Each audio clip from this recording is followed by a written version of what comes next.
Okay. Yes, and yes, by all means, thank you. I appreciate that. Okay, we are live. We don't ever get to see Edzard's face, though. That could be a blessing. I'm sure it's not. All the same. Thank you very much to the Town of Okotoks and the Okotoks Garden Club, actually, for having me speak. I greatly appreciate it, especially when it comes down to one of my favorite topics, which is gardens, what we can do with them, and actually how we can actually cross all these things together, because there's so much out there. So a bit of a background there is to say that I've studied bonsai from a very early age. Through penjing, so all the land arrangements, stone arrangements, the various ways of putting things together so that you actually get a landscape and what a landscape entails so that you actually get a meaning out of it. And in the middle of all of that, I've ended up specializing in pruning and pruning history, which sort of takes me back to my European roots and gets me to sort of take a look at espalier, the different ways of pruning things from 2000, 3000 BC right up to now, and if there are any new changes, and how science actually crosses over with all of the old pruning lore. So it's almost like going down a rabbit hole, finding some of those things that people have only said to say, prune on Wednesdays when the moon is full, and the opposite is actually true. But to just sort of go with that and to sort of say the science now says that if the moon pulls away, sap actually goes down or it actually rises at a particular point in time. So what I'd like to do as well is invite people to ask questions if we run along things. I know that I've tried to actually keep this one very slim as far as information is concerned to sort of stay on topic. And I really do like my little rabbit holes and running down them. So if you have any questions, please ask them. I think that Ginny will actually pick them up in chat and probably pass them on or hopefully interrupt my little running on dialogue here. And onwards from there. The basic part that I wanted to cover, and the ask was originally for sort of a repeat of the Millerville Gardening Club's presentation. And I kind of went, Okotoks is part city, part town, part country, part of everything else. It sort of mixes together. So you need a lot of different things that actually are needed to make the whole thing work, because you're just a halfway point in between these things. So in the front opening notes here, actually, I wanted to look at some water stuff as well, because in this very first slide, like in the very, very front beginning, the one on the left is actually that gravel area there is actually a water collection area. And on the right-hand side, on the very top, actually, is a water collection area underneath that for a lilac tree. And the one on the top here is actually an addition, or at the bottom of this particular slide is tsukubai, so actually a water basin front area where you walk in and walk out from the front door. And in the front of this, all the water runs down and there is absolutely no irrigation, and it runs down into the front and it holds about 3,000 liters. But we'll cover that a little bit later on. Let me see if we can switch that slide to the next one. Where is it? Come on, click, please. That would not be nice if it holds on place. There we go. So the pinch points that I was thinking about that sort of brought all this out is basically water, and we will have more water problems. The cost of water is going up. We have tree problems, and here I actually have a cedar hedge. I'm kind of going, wow, cedars, they actually do really, really well. Most of them are at the 40-year-old mark and the 50-year-old mark, and that's just as their physiology is changing so that they're no longer young like these are and full and thick, but actually open up in between. Shrubs, everybody, like rabbits, those everybody's, basically eat most of the things right down to the ground, including the deer. And yes, that is definitely a problem. The solution to most of that will actually be boundaries and enclosures, which is back in sort of the Japanese garden thingy. So the deer, the rabbits, the care of all of these things and how you actually get around to that is basically a design solution. So we're trying to design a solution, and when you can't do what you want to do, as I've often said, you basically have to figure out a design method of getting around to that. So pruning, leafless pruning, and you know, with all respect to U of S and various other peoples, there's a lot of arborists out there. I have been an arborist for years and years and decades.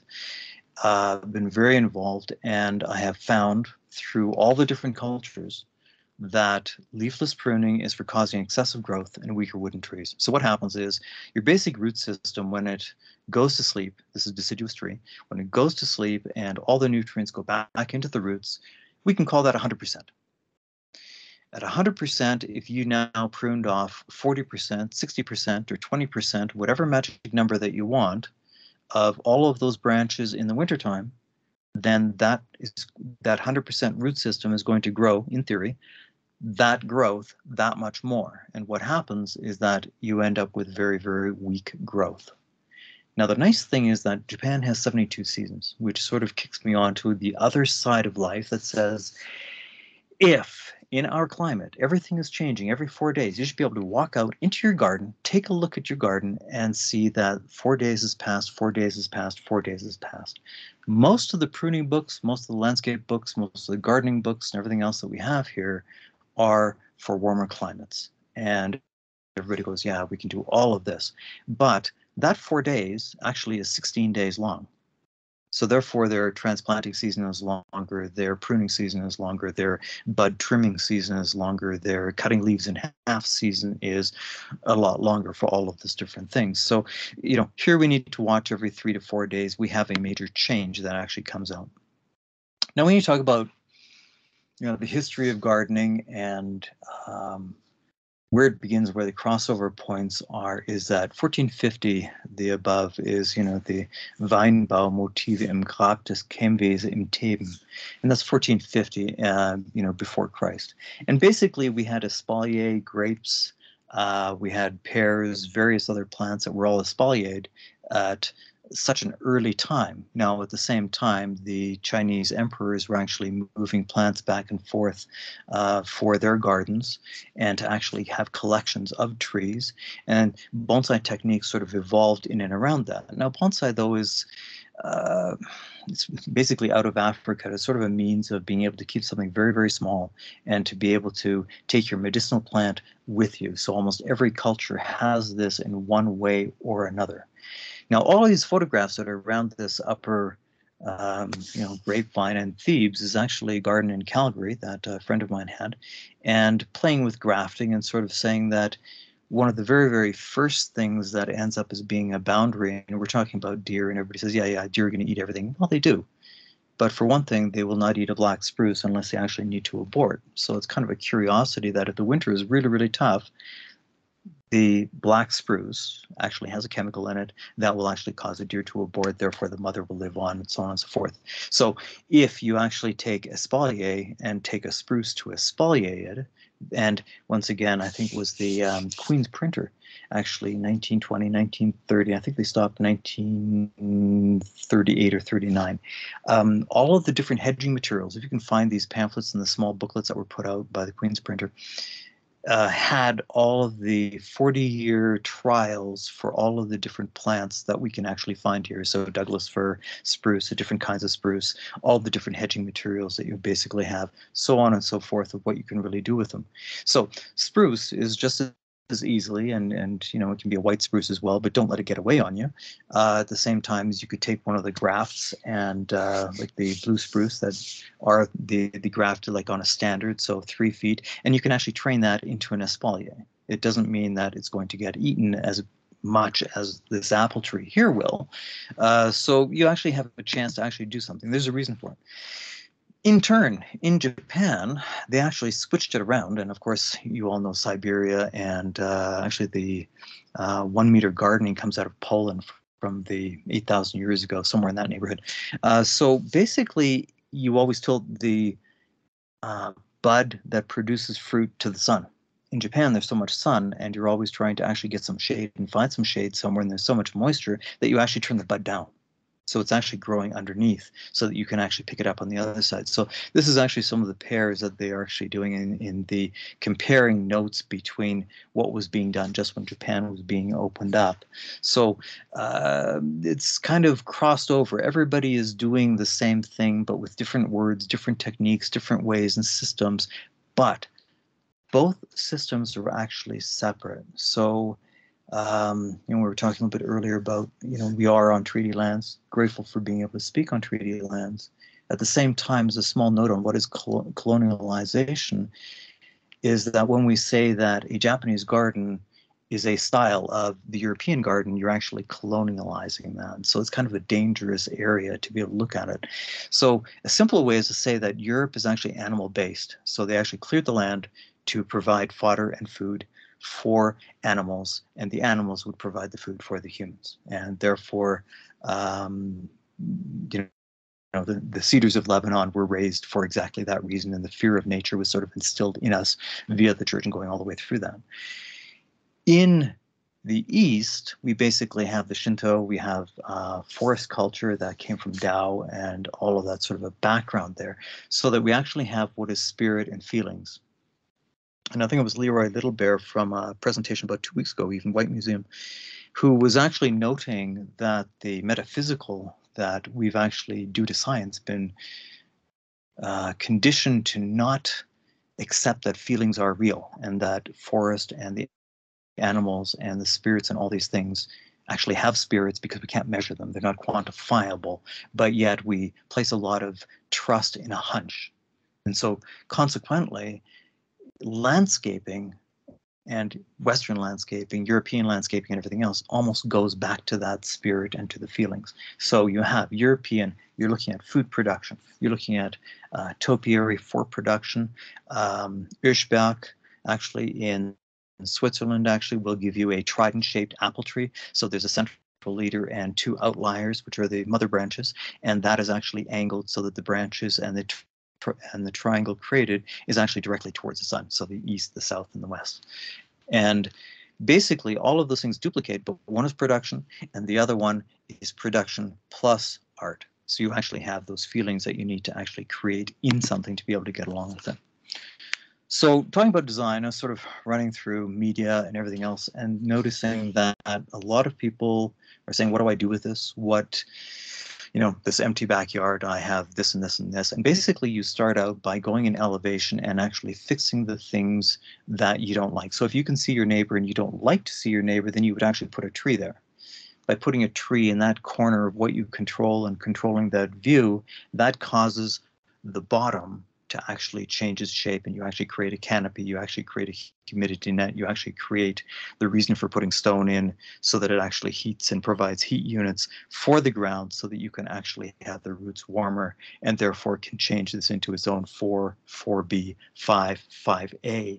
And you can actually change all of those. Then you can actually change the direction from where the wind is coming from by having, instead of a flat bed, which is directly in front of you, and I don't know if you can see the mouse, but this sort of would be sort of the flat bed that comes out, and there's a sort of a point.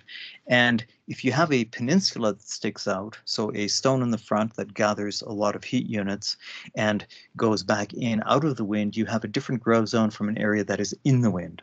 So design you can do in elevation and sort of plot things out, and you can count out the number of stones. But on the other hand, it is actually better in elevation so that you can actually get an idea of how it will look. And what you normally do is just simply take a photograph and say, okay, this is what I have. I need to fix these areas. You always work top down in garden design, top, and then that actually determines where you can put things on the bottom. So if you put up a fence, you know that wherever there's a fence, you have some protection. You can actually grow something beneath that. If you have no fence, so if you don't have the upper part, some kind of protection, you can't grow the stuff in the bottom. So you have to grow your higher shrubs before you actually put your ground covers in. Your ground covers are just simply going to die and wither if you don't have that higher area there. So once again, the elevation sketches, and these are just some that were sort of literally the work in progress things. And on the left upper part, you actually see the garden, what it was in the front, and literally that front view and sort of saying, well, what do I need and how's it going to be and how's it going to work? Where is it? Why is it? You end up doing the top on the right hand side, the plot plan, so that you're looking at it from the top and you're going, you know, a lot of that doesn't work. You don't have the depth. You can't do what you want to do. You have different areas that, for example, you know, 2 meters in, you still have gas lines and you still have your basic, you know, where, oh gosh, brain dead. Where is the actual zone of where you can't work because it's just simply a corridor that has all the utilities in it and everything else along that line. And you can't mess with that. So you can't actually have any of the trees that are going to be affected, the roots that are going to be affected, and so on and so forth. This one actually later on, we'll see a better photograph of it, but down in the very bottom here, there's sort of a landing strip, and I may have a better photograph of it. This area in the front where the stones start, so this is actually an east face, and this actually is nothing but a heat collection place.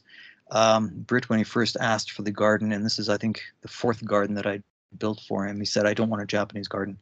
I went like, so what do you mean? And he goes, well, you know, the kind of, you know, landscape garden that we sort of go, yeah, we actually call those, you know, like Lethbridge, for example, those are park gardens. They're not really Japanese gardens. They don't have triangulation. The stones don't have a gentle triangulation to them where it's open as an isosceles triangle that allows you to feel comfortable with it. And, you know, if we get deeper into the Japanese garden side of it, you'll find that it's, you know, the higher the cone is, like a spruce tree with a point on it, the more anxiety you will feel. Here you have the 2 stones, this one here, it looks like a big tooth. There was a dentist across the street that really appreciated this one going in, and this one actually creates a wide open space. So this runway right in here is a separate design of concrete with brick around it that actually breaks up everything.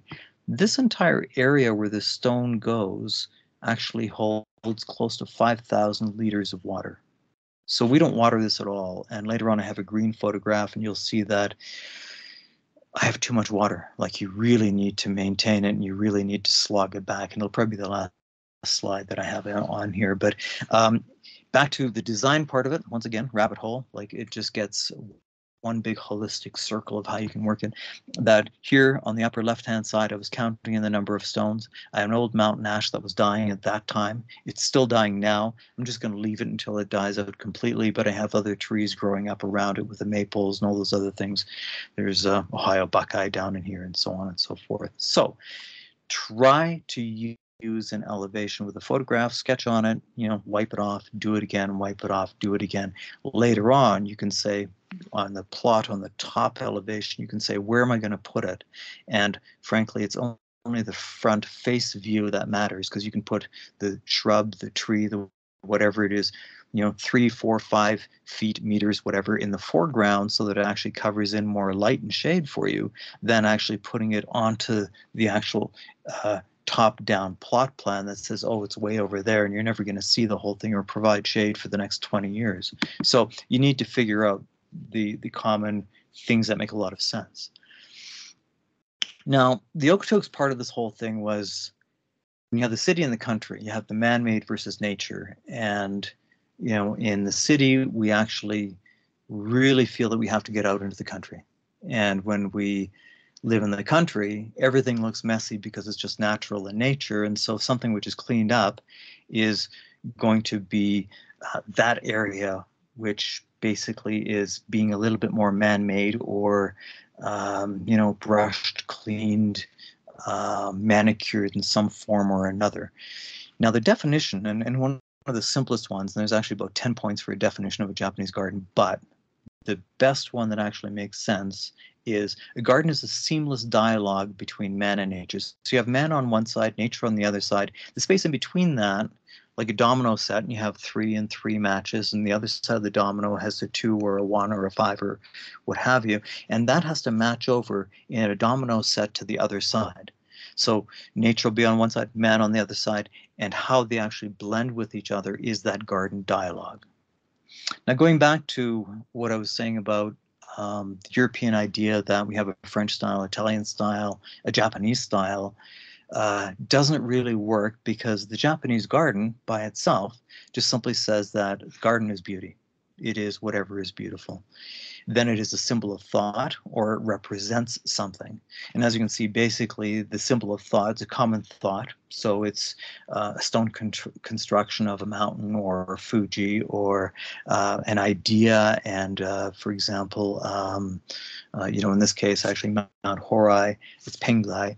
And actually is an island which sort of floats where the gods live on. So it's religious thought, or you could have a thought on life or the world. And that's actually where Zen garden fits in. Is that little tiny little slot there where it says that how we die and how we've lived our life and the fulfillment of that, that is actually the Zen part to something. So once you actually come up with the actual teaching or the learning or the piece that you want to have someone else understand within that, that is what makes it actually the Zen part of that equation. Is what did you learn in that? And that's also brought back from the Tao portion of this. But if you really think about the history of Japan, Zen was actually brought over so that the samurai would be killed off, so that they would actually be outmaneuvered and be happy to die, so that they actually were no longer available in the political scene at the time. So be very careful when you sort of say Zen garden, and Zen garden is not a sekite or a stone garden. There's a definite difference between the two of them. Zen garden can be nothing but green and not have a single stone in it. The other difference with Zen gardens is that the sect was very, very smart, because the Kawaramono, or the river people who had no name, so there was a very large sect and a caste system, so that only those people that handled the mundane and the dirty, the things that were unclean, the only way that they could get a name, so they didn't have names, was that if they actually went to the temple and applied to the temple to become a priest, and those people that worked in gardens previously then became gardeners in the Zen temple and got a name. So therefore they actually became people and were no longer non-human. So it's kind of a left hand, right hand. Yeah, okay, we'll give you a name if you make us some Zen garden. So therefore, a lot of that stuff came out as the Zen garden, like say Ami, who actually did No and basically the theater, and sort of wrote some of the finer passages on the theater. So the other part of Japanese gardens is that the symbol represents something, and as you can actually see, the Japanese garden, as far as they're concerned, is I have an allow, deny, or stop presenting quest on here, and I sort of wonder which way I should go. Jenny, can you answer that for me? Are you still there? Yeah, I'm still here. Okay. Cassie Williams' guest is requesting control. Oh, that's okay. Cassie, okay. Then I will let that go, and I'll let you manage that part of it. So basically, the Japanese garden and Japanese idea is saying that our gardens can easily represent Japan. So it might be a Japanese style then, but then it would also be a Chinese style, which there is. There's actually also an Indian style, or India style, because they actually got a lot of goods back and forth, tea actually. So the best cups actually came from Korea, and they were the ones that were basically broken and didn't have a good marketplace, so they sent them off to Japan. So that basically the tea culture would actually flourish because of the things that were not perfect. Sabi-wabi comes out of that, and so you see how everything is sort of market driven in between there. But Japanese garden will include all races, and yet at the same time, the European garden does not include that the French garden is the same as the Italian garden, even though the two kind of spun off of each other and basically had that. The other thing that you're doing is that when you build a garden, you're building it to relate to an area. So in the Kanto district, the pruning of trees is completely different from the Tohoku. So those will be different. The age, and so the Kamakura era has completely different stone setting, which is very vertical. It's sort of the Warring States time. So the stones are very upright and represent the spirit of the different people that were there at that time. The Heian is actually more artistic and florid and flowers and things along that line. So it produced more flowers and abundant beds of swaths of flowers, so that it's almost like the English garden that came out from the seed availability in the 1930s. And so it sort of mixes it together, and the Japanese garden sort of looks at the whole thing rather than just sort of a part of the thing, and that's where it actually includes rather than excludes. And we can get on to that one a little bit later. And sliding out. So design, when you're looking at it, and this plays a part in trees, plays a part in shrubs, it plays a part in what you plant where, is that you're trying to get growing areas and grow zones. On that, you're trying to actually develop a design that actually works aesthetically or functionally for what you're growing for food, and so on and so forth. So what you need to do is actually separate out all the different areas, and you come up with a concept plan. Many times, if not most of the time, things don't even need to go past the concept plan stage, because once you have the concept in and say, well, we have water over there, we have trees over there, we needed shelter from there, and the wind comes from there, the sun is over there, this is a good growing place, and we can actually put the habutan, the colored broccoli and everything else in between all of the shrubs, because it'll be partially shaded and partially sunlit and everything else. So you mix your vegetables, you mix your trees, your shrubs, your everything all goes together, so that you basically are creating the climate zones and the growing zones for whatever makes what you want to do ideal. You don't have to put it one place or just the other or anything else, but break it up in the different areas. And here's sort of the little basic divisions according to Saito, who came up and said, we have the front garden. This is how we have our, business card or meishi for the front. And then we have the back garden, which is entirely private and is sort of the idea of what the owner is and his expression or their expression of what they feel is art. And once again, the stonework represents the era that it's in. The little lantern you see off on the right-hand side sort of tells you again what era and whose idea it is. So the lanterns are normally like tea masters and things, so you have a certain poetic attachment to this thing. Kitchen gardens were actually from where they would take the offal and take the night soil out, and basically it's a straight line from the kitchen gate right up to the part, and that's where the jar garden came from, because the jars are actually of night soil were actually brought out through there, which later became the kitchen garden, and carried all the cleaning materials and plants that you could use to clean all your pots, pans, dishes, and everything else with. So you had different uses for all the different areas. At the end of all of this, I'd like to say the most important part is still the feeling. So the spirit of things, the feeling of things, and the feelings are the only thing that you can actually quantify and say, this is, or it makes me feel glad. Then glad is actually something that you can measure. If you say that my garden can only have soft things in it and it will not have any dangerous things in it, then you know automatically that if you're putting in or say, oh wow, that is really neat, but gee, it's like sharp as a razor blade, then obviously that can't go into that. So you have to sort of adhere to what your rules are for those feelings. If you said I have a blue garden, it's a blue garden. If you said it's a black garden, then it's a black garden. That's exactly where the sort of that defining line is. And it tells you what the inventory is. So it gives you the control points. Feelings are the most important thing in a garden. Principles, most of the time in garden design, you actually determine what principles you use. So you have the artistic principles. You could have, for example, the borrowed view, but you actually borrow a view based on what is in front of you or the pattern, or I have a clothing design background, so if you're looking for if you have a red purse, then you'll be looking for red shoes, and the moment that you put red and red together, a framing technique is you are keyed to look for red, then obviously the shake or the framing device, which is the sides, the top, or the pattern within it, is going to pick up on those other things, and you're training the visitor, the observer's eye, to actually find what you want them to look for. So you put the small object in the front, and you put, what looks large in the front, but it's smaller in the background. So you can sort of change these things, and that of course gives you the interdimensionality principle of what is shuke, or how you actually layer one thing on top of another.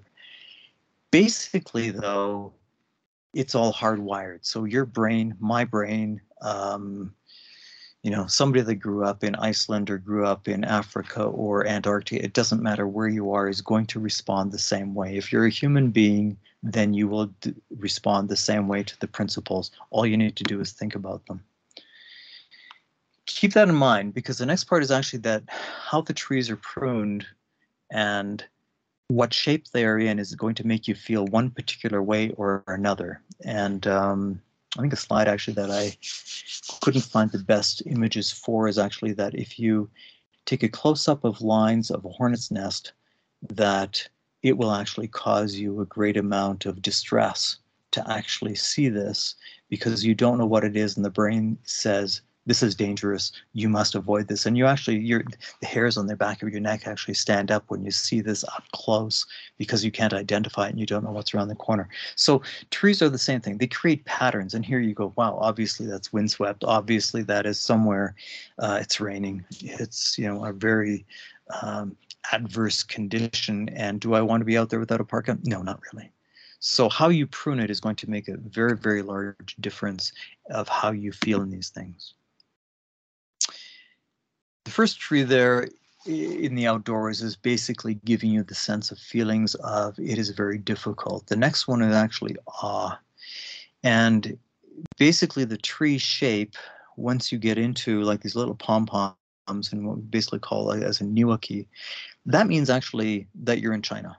That's actually where it came. The home of the gods, which was sort of thought to be in China, more or less out in the west somewhere. Like heaven is not up; it's actually over. It's over in the distance.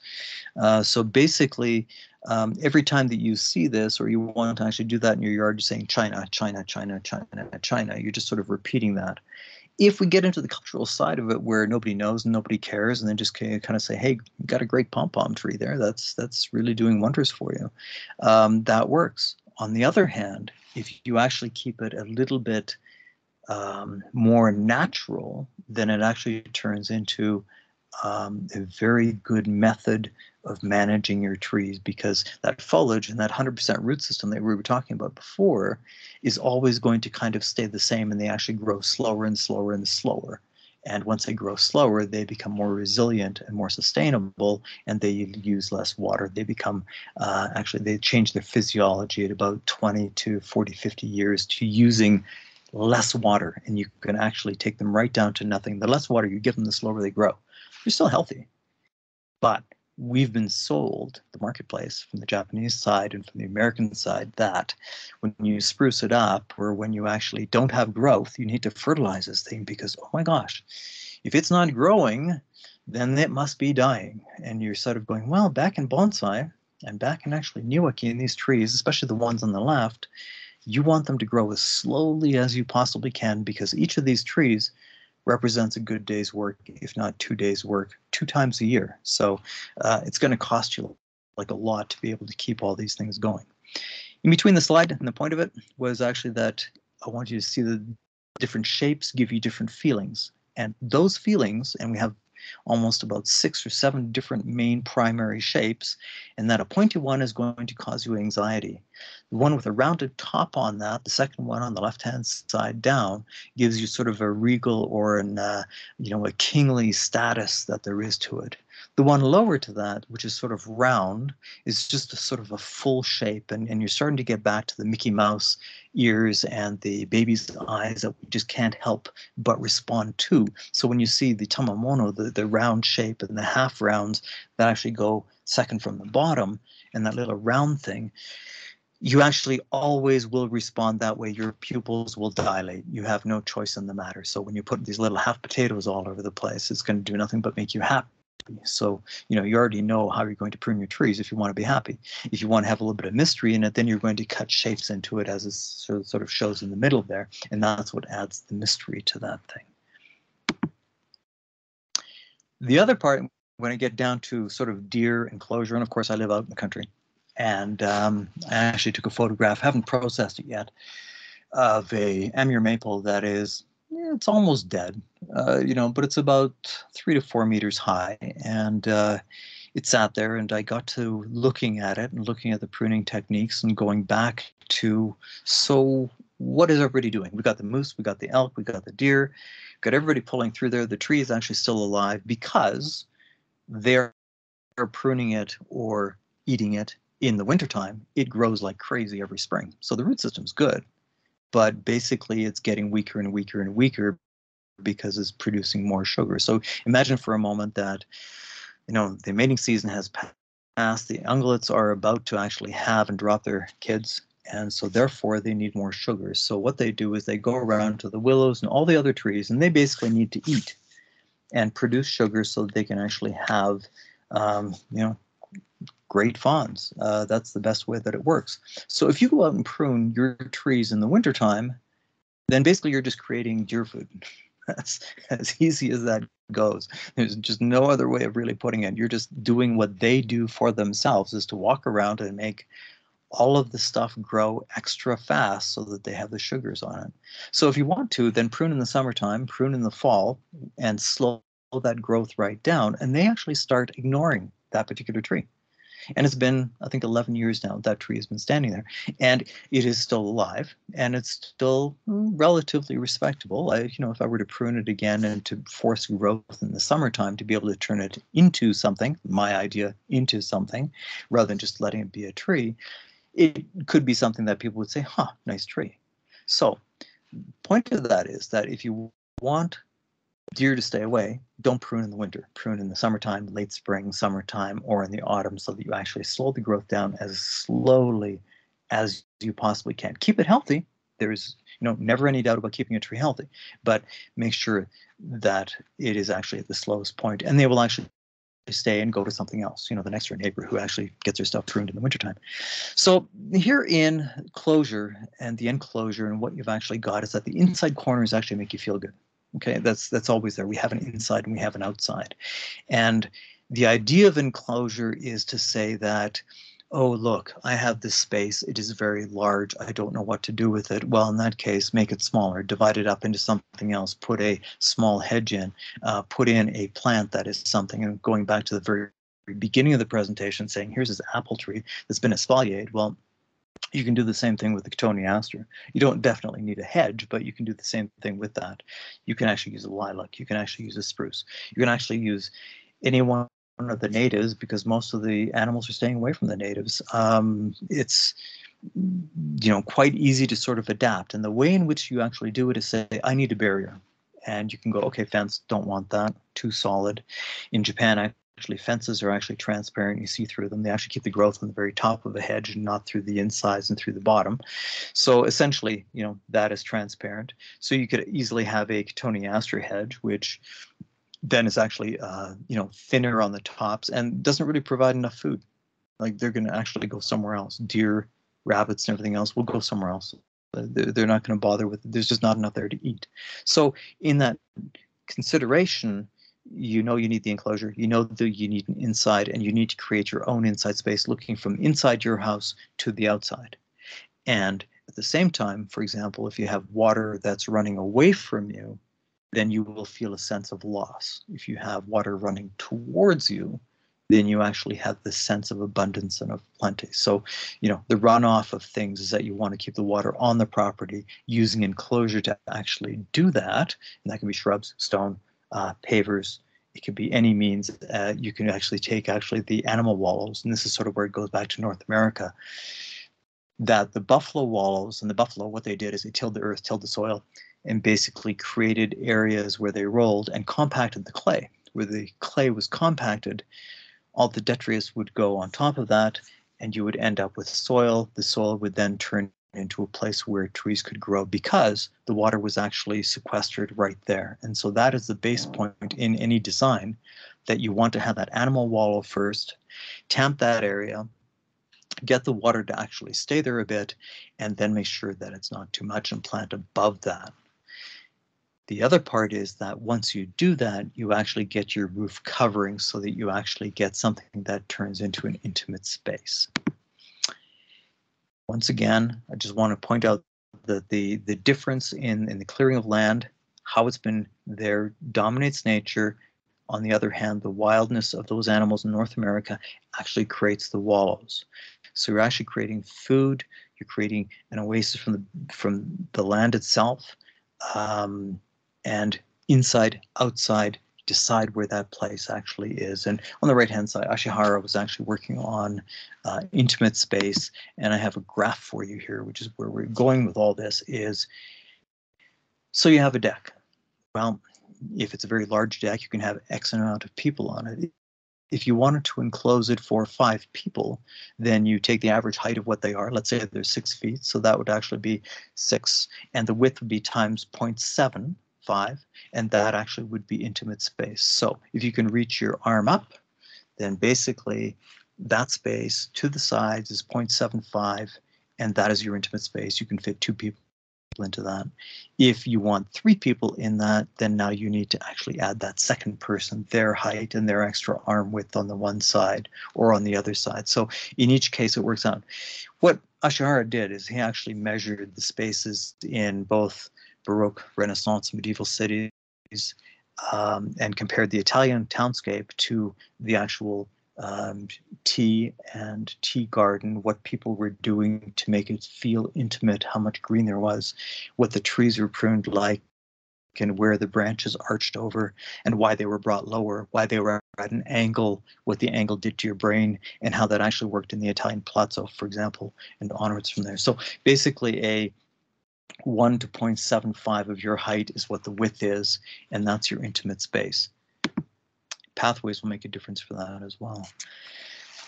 So that means, and the explanation here is that 0.75, so if you have a space in the front or in the back that you want to say, this is mine, not the deer, then that 0.75, is it 1.5, is it 0.75, how far out is that space actually going to be?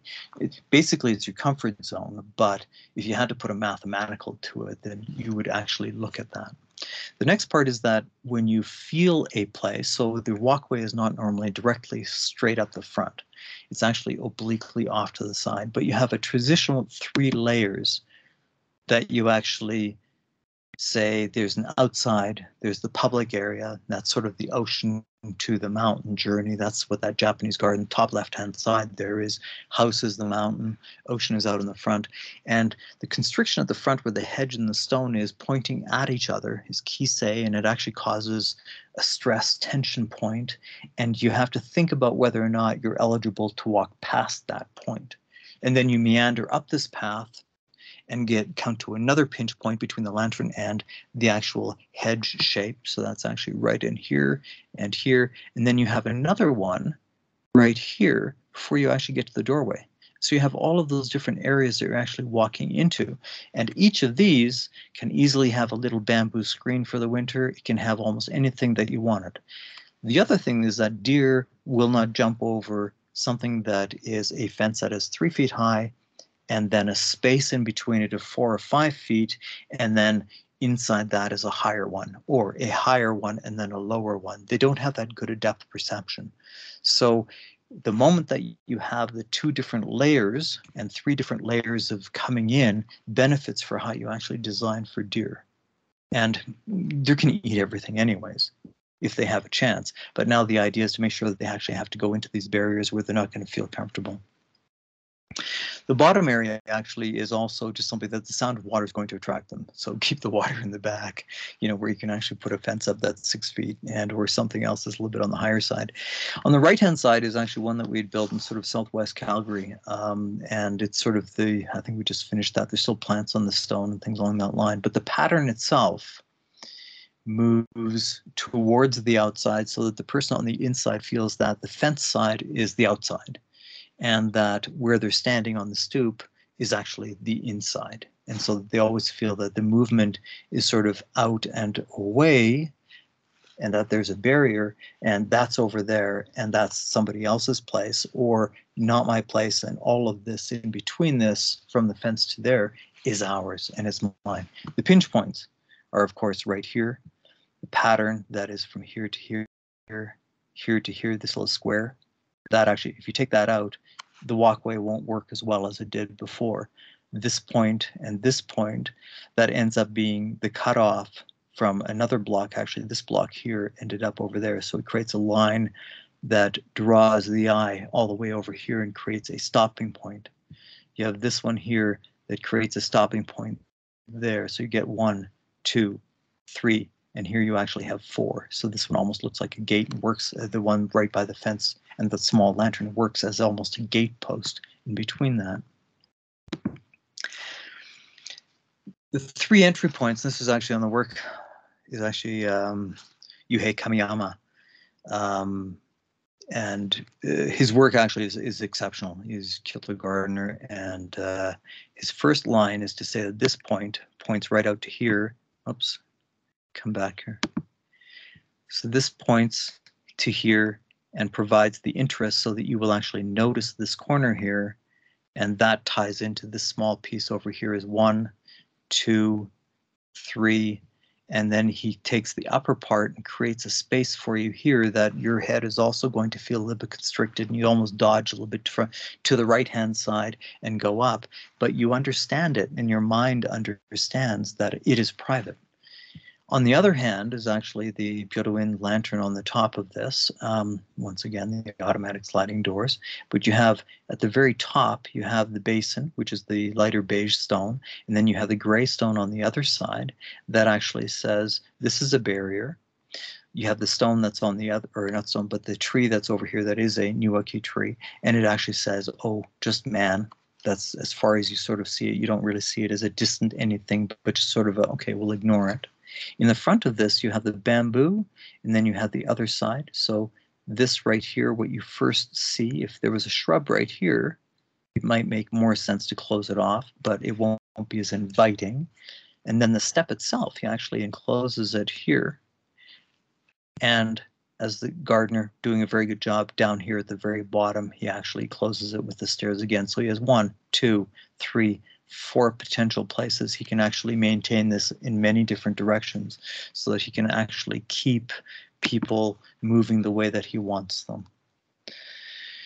This slide here was one of my favorites in a sense that you know, whether it's montaged or real, I doubt, but the way in which it's put together is just to say that, you know, we have this sense of awe and the science of awe, and that fear as being the opposite side to that. They're related and they're so close that fear is what keeps you actually alive.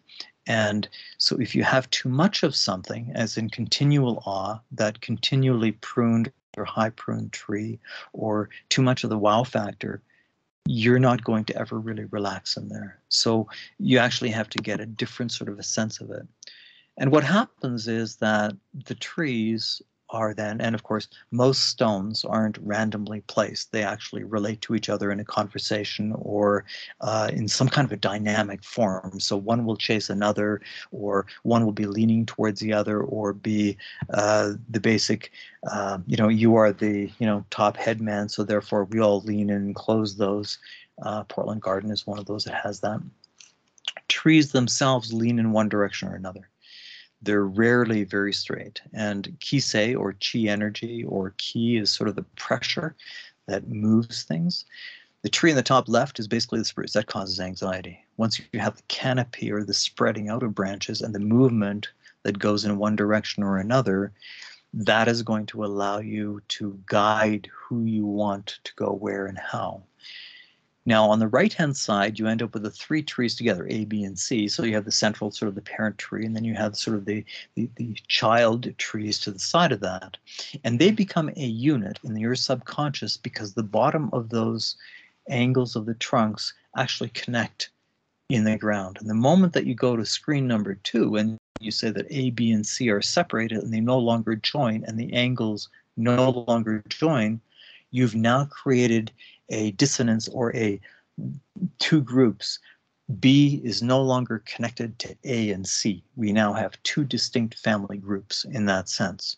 So therefore, when you're designing, you actually flip them around so that B would then be heading back towards A and C. And in the bottom part, with where the pressure, you see the little discs and the arrows. So all of the trees are leaning to each other to create a space and a canopy that then is that intimate space at that 0.75, what that space is in width, to be able to enlarge almost that dome-like atmosphere that gives you that sense of intimacy and how you're actually going to fit and feel safe in things.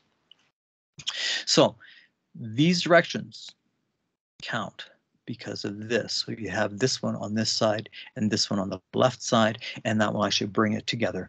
And so that if they're separate and as a unit, this one and this one.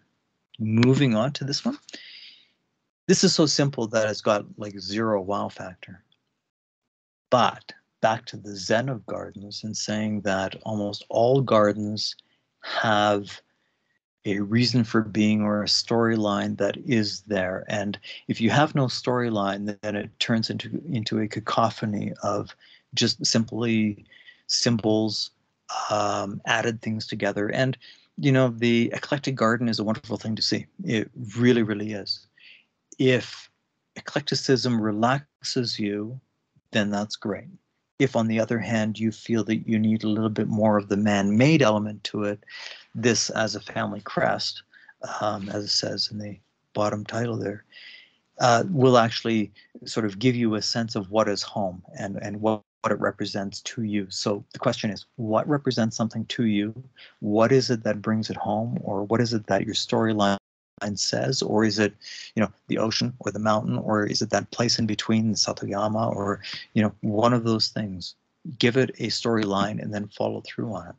And the reason we do that is because we're always bringing back the childhood element. So you've always been there that as a child, you're essentially saying, let's look at the clouds. We see the elephant, we see the tiger, we see everything that is underneath there. And here we see in the Chinese garden, which is what this one is that the Taihu stone, which are the water-shaped stones from lava cooling in the water, and the unusual shapes that come out of it is that most often in the Chinese gardens, they represent clouds. So you were actually looking at these trees through these clouds so that you know that you were on the mountain peak. Now, the average person walking into your backyard is never going to see that. But on the other hand, you have a painting and you've created that painting. And that's the whole point of it, is that if you can create the beauty and the art of that, then you actually have something that is of greater value to yourself, that you also know how to maintain it, because you're trying to finish it as wet paint. And you're just simply trying to get it to dry in all the right places and let it grow into the right areas so that you can actually create something with a purpose. Even if you're growing just vegetables, it still counts the same way. And, ooh, I have a empty slide in there. Sorry about that. I must have had something in mind, I think, for one there was. Now back to the boundaries, and that space is created by the indication of enclosure. And we're going back to, you know, the corners and the inside corners versus the outside corners. A lot of this can be brought about, and we're saying, where is that boundary? Can we imagine the boundary? And you're saying, gee, I have a problem. I need to solve this as a design. How and what means can I actually use? And you will reuse materials or find materials and do things with materials so that things are subconscious. Right over here on the left-hand side between these two stone walls is actually this change in pattern on the right-hand side that subconsciously says, do you belong here? Should you go here? And even that by itself is such a very powerful sense of where that enclosure is. It's, you know, ownership. The very, very first signs of man actually indicating my space or my area, my demesne, is actually taking the trees of roots and actually tying them in a knot, because a knot was something which was man-made and could not be duplicated by nature. So therefore, everybody knew that man was around. And therefore, you see like a Japanese lantern, it just says, man is here. You could use any other art piece that you have, or whatever beautiful object you have, and use it as a lantern. It doesn't really matter, and it doesn't have to be a lantern in a Japanese garden. It could be anything that you would want, anything that you find that is beautiful and gives you that indication of who is where and what the person is, and time and where you see it. So this is actually Lower Springbank, just above the river, actually. And it's a little, basically, I think about 10, 12 acres, somewhere in that neighborhood. The deer are rampant in that area. And it was one of the early gardens in that sense. And the view on the upper left-hand side is the before, literally. And it's, I really want to say that, you know, the amount of this, the client is Chinese, they really needed that moon gate. It was just a, yeah, it has to actually be that. And that's fine, because it gave us an opportunity to actually have a roof And once you have the roof, you actually have water going down on things. As we know, even a barbed wire fence is going to have more trees growing under it than anything else because of the condensation and the little water dripping on it that every seed germinates that actually finds its way there. So things grow in that place. This also is actually a collection place for all of the water before it actually heads down into the river. So it actually filters all the water that's actually heading in. And at the same time, because the trees are so densely planted, it keeps them small. And because they're pruned actually in the fall, and actually a European gardener, curiously on this, we built the garden, and I think the guy's from Yugoslavia, and this is the way that he wants to manage it. That's entirely up to him how he actually comes out, but he does do it later on in the season. He gets the colors, he gets the growth. We've worked mostly with natural and native plants in this thing that make it work in such a way that the pruning is minimal. If you have 8 to 12 hours a year in this thing, that would be like a lot of maintenance in this, and you're sort of being extra fussy. So it really is balancing itself in that growing medium and the growing area that it's in without having to water it or do anything.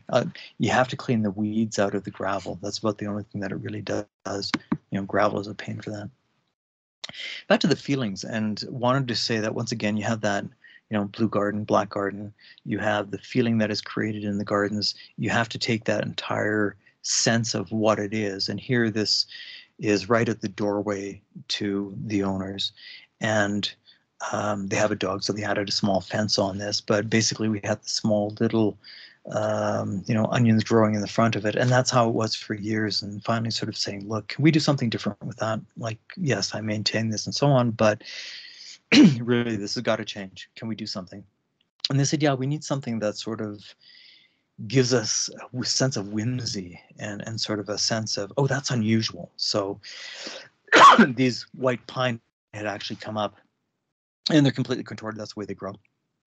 And we can basically spread them out and change their shape a little bit. But the whole point of it is that you have a planter box, and you create a planter box base for it that once again gets the heat, has the water. And here actually they like a lot of irrigation in the back of their place. That's just the way they are. They're old school. Irrigation is the way to go. I've turned it down so that it's actually balanced a little bit more. And again, pine likes it dry, so we just have the little ends on it. We can actually pull them out and turn it sideways.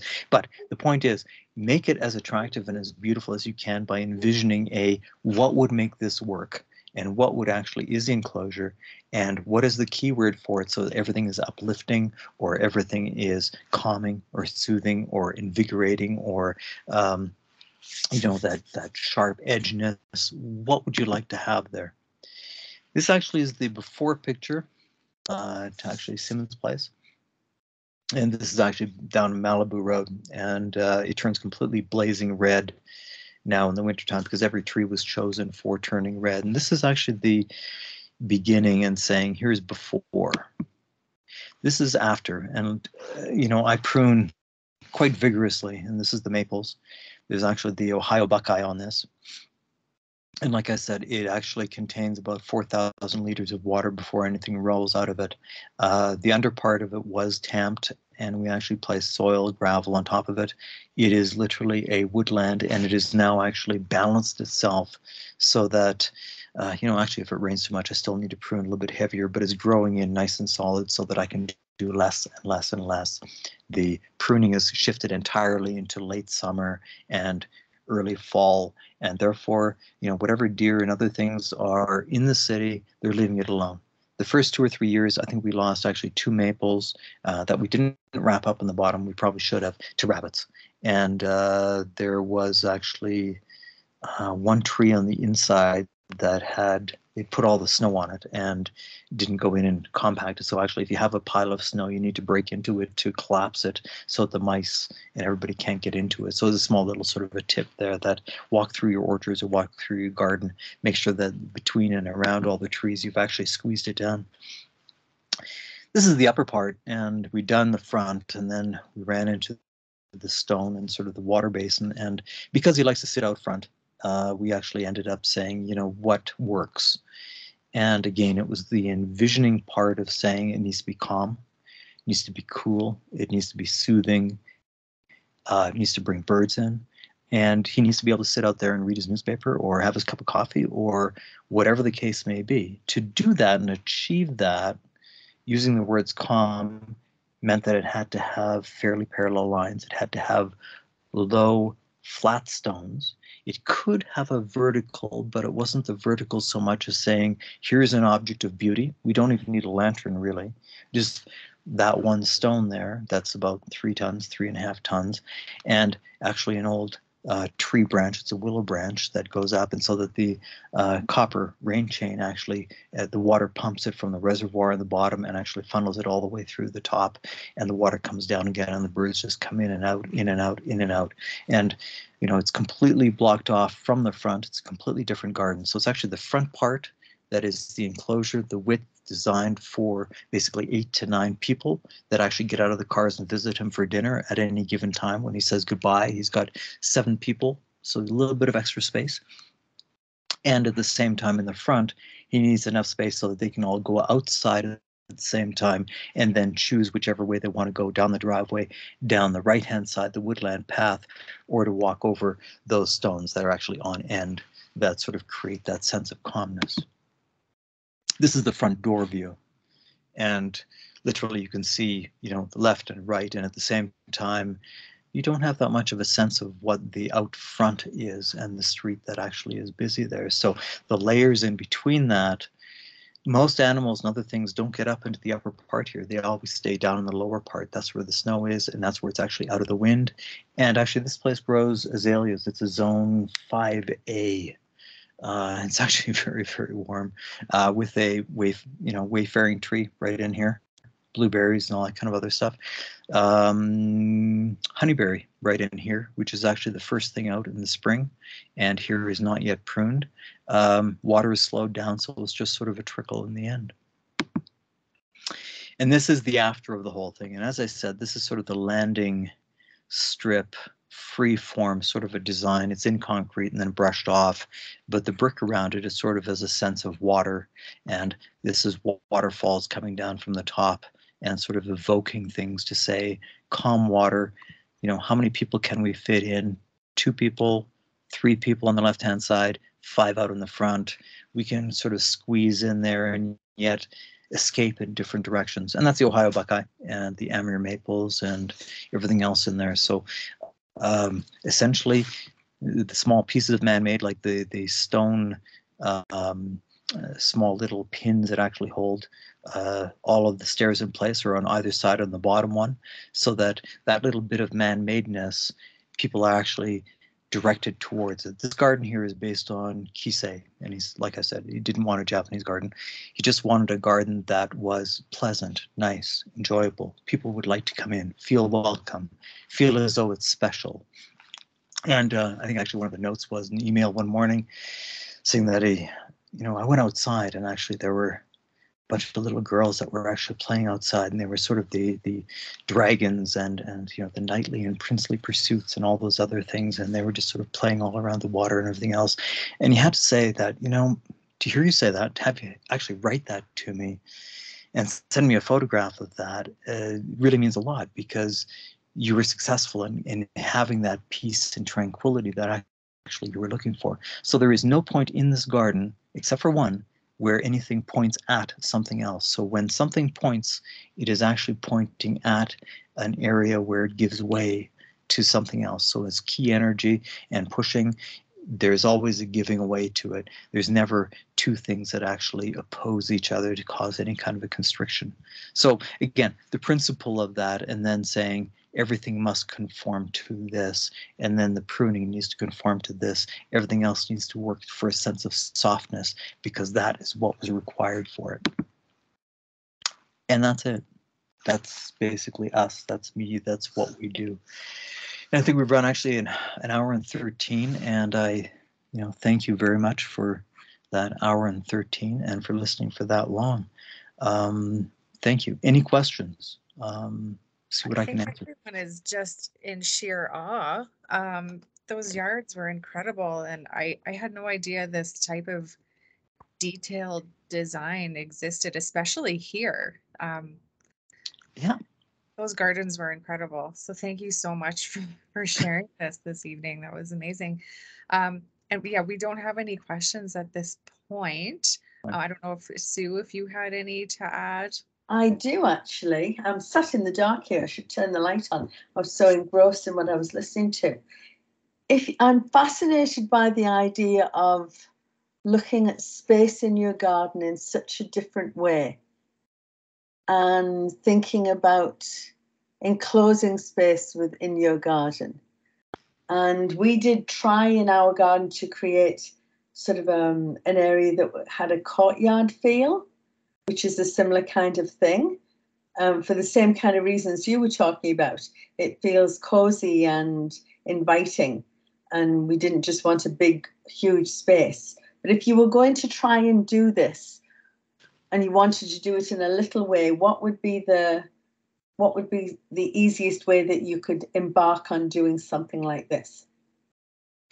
I think that first of all, you'd have to say, what is the feeling that I would like to receive from this place? As in, is it my morning cup of tea or cup of coffee that I go out with? Is it those 5 minutes of when there's no plane crawling over, or that the bees are just simply, you can hear them and they're buzzing back and forth? And those two things say that if there's a plane, you need to have a leafy canopy to absorb the sound. You need the sound of water inside that leafy umbrella to be able to say that I can't hear the outside sounds.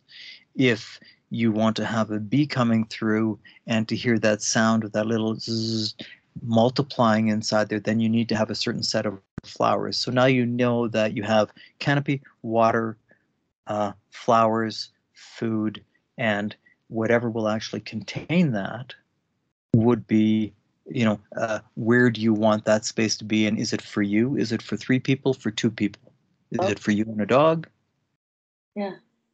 It's so, in moving that space out and saying, well, I think that it's for 4 or 5 people, I think that it's for 3 people, or, I think it's my private getaway place, then it needs to have entirely brown stone, for example. If you have gray stone and you use gray stone, it causes your brain to disassociate, and it disassociates with that space. So your brain goes blank. It has no relationship to its space. So you know that all of the stone should be a very soft brown because you want to touch it. And it causes the brain to want to reach out and put your hand on it to feel what that is like. So where I would go and saying that it's for you and, that's significant, then probably enough room for 3 people. So, if you're, 6 feet high, then basically you would be looking at the width, probably would be 12, would be 8 feet by 8 feet, 8 feet by 10. And within that, you would have the flowers, the canopy, and where it is actually for leafy space. If you wanted more, then, like you could enclose that at 12 or 18 feet, but now you have to have different layers of trees to be able to provide you with that sound deadening effect. On the screen right now, actually, on the right-hand side, the brown is actually what's called a sleeve fence or sotogaki.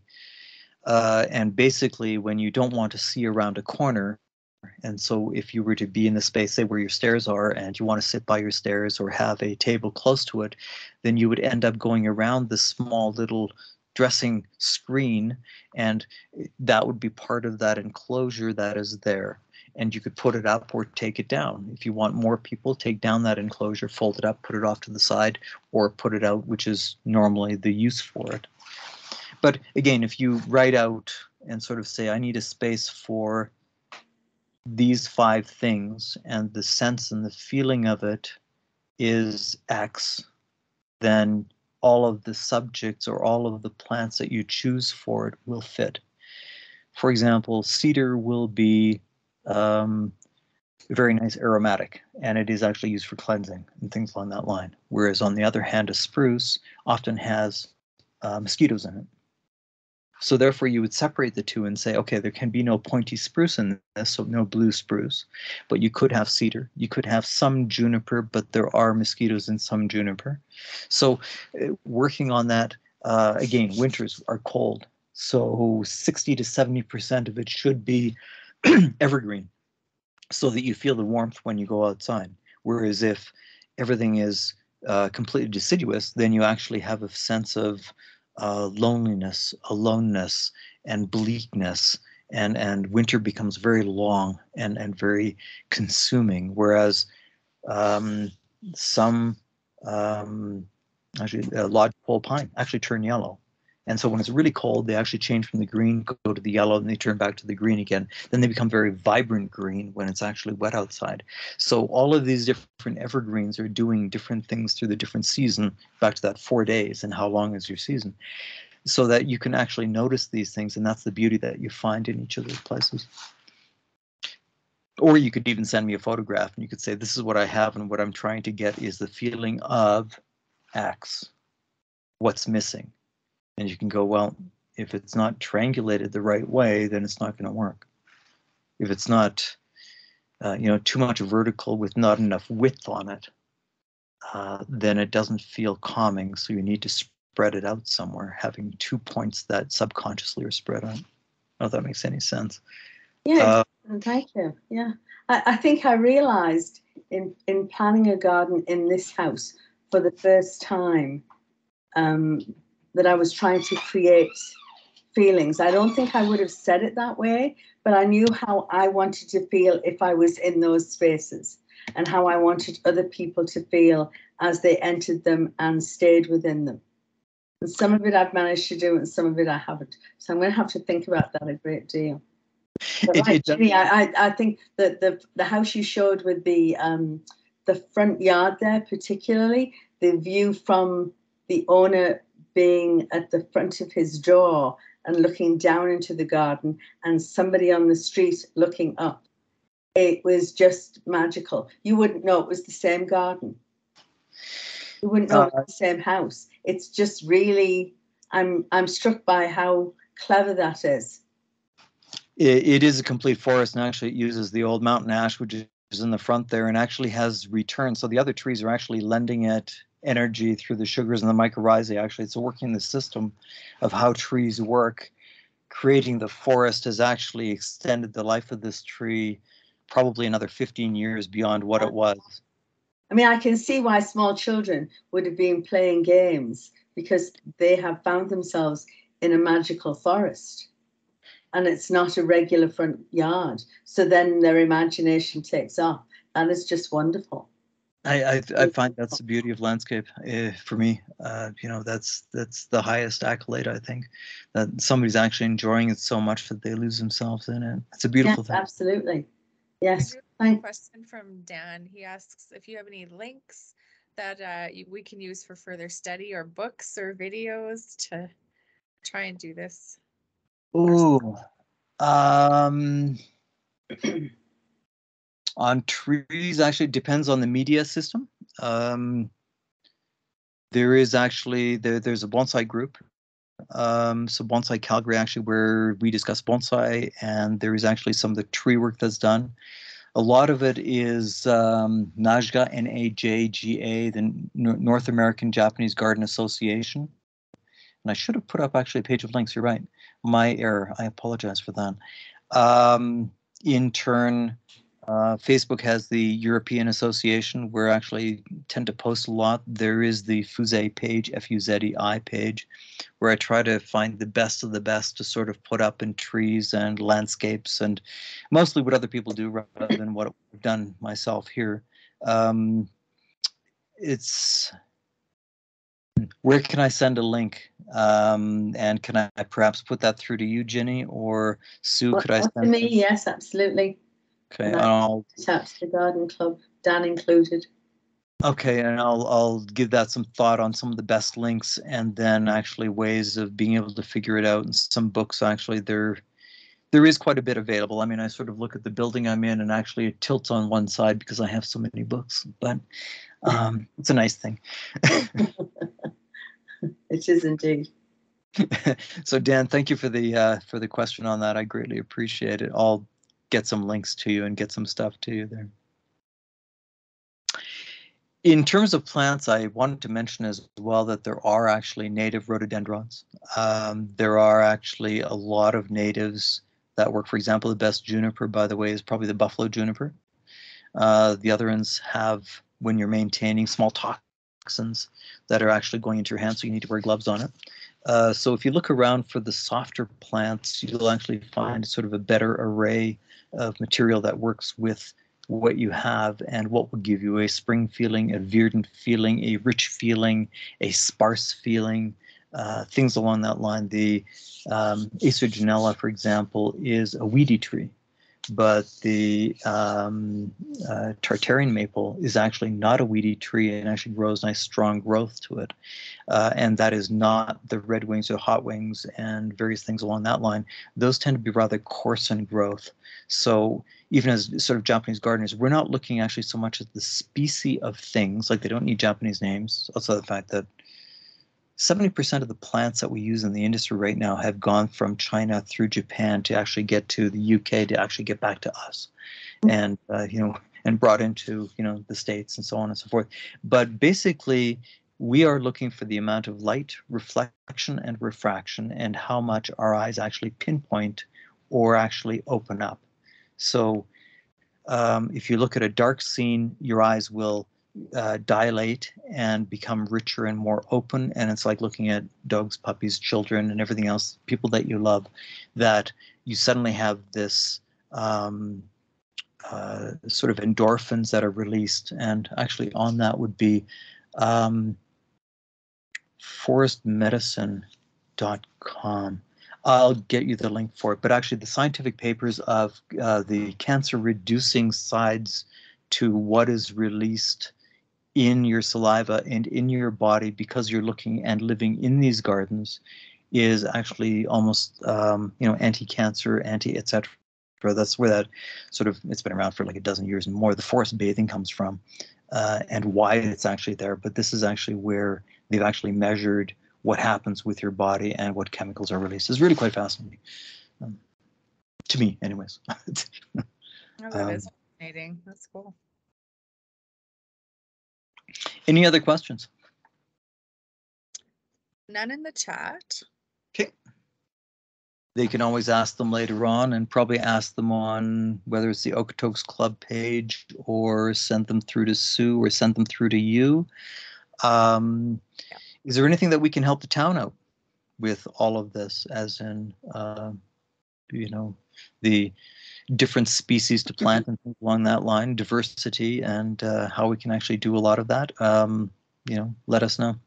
Yeah, I think seeing different examples of how different plantings can be done in yards is fascinating. This is great. It would be, that's actually a thing called, that's where style comes back in, Shin-gyo, and so, as in Shin, man-made, a straight line, and So, which is actually nature, and Gyo, which is a sliding scale between the two. So that balancing point between the design, garden is a space between, is Shin, So, and then you have that sliding scale between. So how are you doing it more man-made or more nature? It does get to be very fascinating because you can do different things with trees, with there's basically 7 different pruning techniques, and that crosses over to 13, 14 different seasons. So you can do a lot of things with pruning. Just saying. But that we need to have another session on pruning, because pruning is a big thing in itself. And you referred to espalier, and you and I had talked about it, and I've always wanted to do a session sometime on espaliering trees, because it is, as you say, it's a very old technique. But it's not something that necessarily a lot of people are very familiar with. So I think it has a lot of value, it can, especially when you have small yards.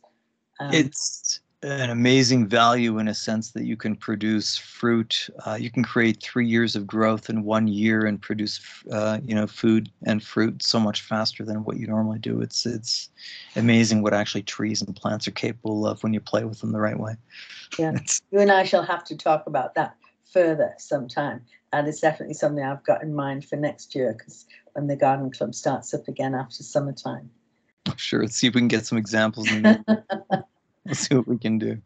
Thank you so much, Edzard. Thank you for your generosity in putting this together for us, because people watching it will not realize I know how much work you put into it. And it really, there's just so much information there. So Thank you ever so much. I always appreciate it when people take out the time to listen to me. It's a wonderful thing. Thank you ever so much, and thank you for the asking. That's really kind. And thank you so much indeed. Hosting. That's and if I can just do a little housekeeping thing for those in the garden club, we actually are going to have our plant sale, our plants swap and sale, as we call it, which we have not had for the last 2 years, and that will be on May 28th. So did I disappear there somewhere? No, I'm still there. No, I think I tried to bring you up. Suddenly all the pictures changed in front of me there. So so members I will send you a little note about various things that we'll be doing. I'm going to be looking for volunteers. Very tiny little tasks that will be very easy to do so that you won't be able to say no to me. So let's talk. I'm always up for such things. Yes, you'll have to bear it in mind. We usually have a good plant sale, so it's very nice. Anyway, thank you so much again, and thank you, Ginny. That was a very interesting session. We do some, and I've told the Garden Club that they are in your debt, because we would not have managed these last 2 years without your support, that we could continue to use this format. And it reached so many more people than just in the Garden Club and just in town, Now, the one thing we didn't clarify tonight, is anybody able to watch this on a recording at some later date? Yes. Yeah, it should be up on the town YouTube channel. Wonderful. In the next couple of days. Wonderful. So and it's probably only there for a relatively short period of time, because we don't always keep them there forever unless they're yours. It depends. We'll talk to Edzard about that and how he feels. Thank you. Thank you again for your generosity, Edzard. It really was very, very interesting. So totally different than anything we have ever done in the gardening before. I think a lot of people are going to be thinking about this for some time.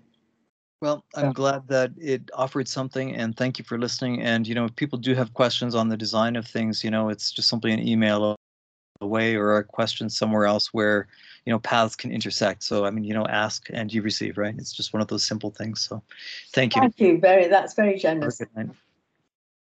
Thank you very much. Bye. Thank you. All right. Good night, everyone. Good night, everyone. Good night, Ginny. Good night, everyone.